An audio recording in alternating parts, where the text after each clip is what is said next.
आपके जीवन में ऐसे कई मोड़ आते हैं जब हम बहुत दुखी, विचलित एवं डर जाते हैं। अचानक ही आपके पास एक कॉल आया और आपको पता चला कि आप अब फंसने वाले हैं ऐसी जगह जहां से निकल नहीं सकते। डेफिनेटली आपका मन अशांत हो जाएगा और आप घबराने लगेंगे, स्ट्रेस आने लगेगा। लेकिन यही चीज़ अगर लंबे समय तक रही, यानी पैसा नहीं है, कैरियर नहीं है और सब तरफ से आपको बस हार ही मिल रही है, ऐसी स्थिति में आप क्या करेंगे? आप वही करेंगे जो सामान्यतः लोग कर रहे हैं। एंजाइटी, तनाव, चिंता और इसके कारण होते हैं बहुत सारे रोग। डायबिटीज़ भी एक ऐसा रोग है जो आपके शरीर को बहुत अधिक बेकार कर देता है, लेकिन प्रारंभ में ये तनाव लेकर आता है। श्रीमद् भगवद गीता में भगवान श्री कृष्ण जी ने ऐसे कई सारे उपाय बताए हैं जहां मनुष्य इन चिंताओं से मुक्त रह सकता है। लेकिन ये बहुत बारीक बातें हैं जो आपकी समझ में नहीं आएंगी। ब्रह्म ऋषि श्री देवरा बाबा सरकार की वाणी से हम इसको और आसानी से समझ सकते हैं। श्री बाबा कहते, बच्चा, भगवान पूर्ण है, उनकी पूर्ण अनुभूति के लिए उनके पास जाना होगा। केवल भगवान की विस्मृति के भाव के कारण ही संसार में दुख है। यानी सुनिए, भगवान को भूलने से जीव दुख पाता है।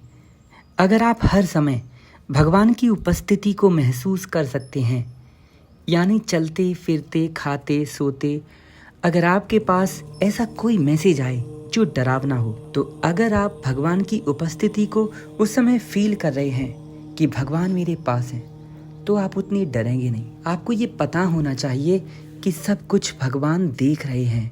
सिर्फ इतना ध्यान करने से ही आपकी चिंता 100% से 10% हो जाएगी, यानी सिर्फ 10% तनाव।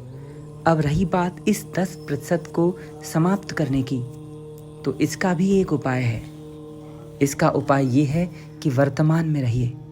भगवान श्री कृष्ण जी ने कहा था, तुम क्या लेकर आए, क्या तुम्हारा है? गीता सार में ये स्पष्ट है, जो हो गया वो हो गया, जो होना है वो तो होके ही रहेगा और वर्तमान चल रहा है, यानी तुम्हारे न चाहने पर भी वो घटना घट के ही रहेगी।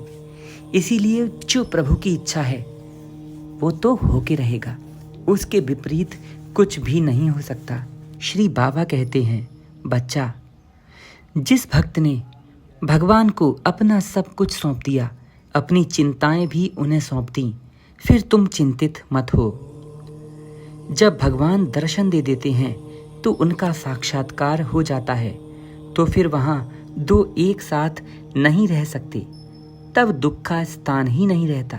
इसीलिए भगवत दर्शन ही सच्चा आनंद है। सच्चे आनंद को खोजो। जिसने इस प्रकार की धारणा कर ली, वह मनुष्य सारी चिंताओं से मुक्त हो जाएगा। जिसने इस संसार की सृष्टि की है, वह हर तरफ है, सर्वत्र है। सभी बातों में उन पर पूर्ण विश्वास करो। जैसे जैसे भगवान पर आपका विश्वास बढ़ता जाएगा, प्रहलाद की तरह साक्षात मृत्यु भी आपके सामने खड़ी होगी, लेकिन आप जरा भी नहीं घबराएंगे। श्री बाबा आगे कहते हैं, बच्चा, जिसने ब्रह्मांड की रचना की है, वह स्वयं सभी परिस्थितियों में उसमें विद्यमान है। क्रिया वही है, उसका प्रभाव वही और सचमुच उसका कर्ता भी वही है। इस सत्य को पाने के लिए योगियों और ऋषियों ने योग किया है, कठोर तपस्या की है। भगवान ही मंत्र के रूप में प्रकट हुए हैं। प्रभु की उपस्थिति एवं उनकी स्मृति सदैव अबाध रूप से बनी रहनी चाहिए। प्यारे मित्रों, आपका कल्याण इसी में है। इस एक बात को गांठ मार लो, भगवान तुम्हारे निकट हैं, तुम उनके हो। हमेशा मन में ये दोहराते रहो, हे प्रभु, मैं आपका हूँ, आप मेरे हैं, मैं आपका हूँ, आप मेरे हैं। सुबह उठकर ऐसा 10 बार बोलो और जब रात को सोने जाओ तब भी 10 बार बोलो। ध्यान रखो, बस यही कहना है। यह एक वाक्य आपको याद रखना है, प्रभु मैं आपका हूँ, आप मेरे हैं। इतनी धारणा होते ही आपकी चिंताएं, आपके दुख दूर हो जाएंगे और कैसी भी स्थिति आपको विचलित नहीं कर सकती। फिर जो रिजल्ट सामने आएंगे वो भी आपके हित में ही होंगे, क्योंकि भगवान के रहते अर्जुन महाभारत नहीं हारे थे। उनके सामने अपार कौरव सेना थी, जबकि पांडवों की तरफ थोड़े से युद्ध था।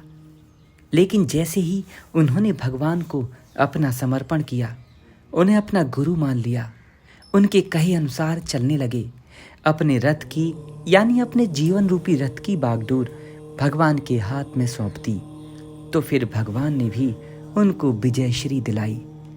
प्रभु सबके हैं, जैसे अर्जुन के थे वैसे आपके भी हैं। विश्वास रखिए, धैर्य रखिए, बस ये बात बार बार मन में दोहराते रहिए।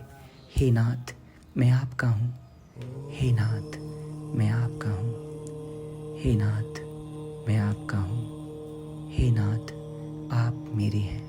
राधे राधे मित्रों, आगे आने वाले वीडियोस में और भी ऐसी गूढ़ बातें आपको बताई जाएंगी जो आपके जीवन को बिल्कुल बदल के रख देंगी, एक सच्चा भक्त बना देंगी। जय श्री हरे।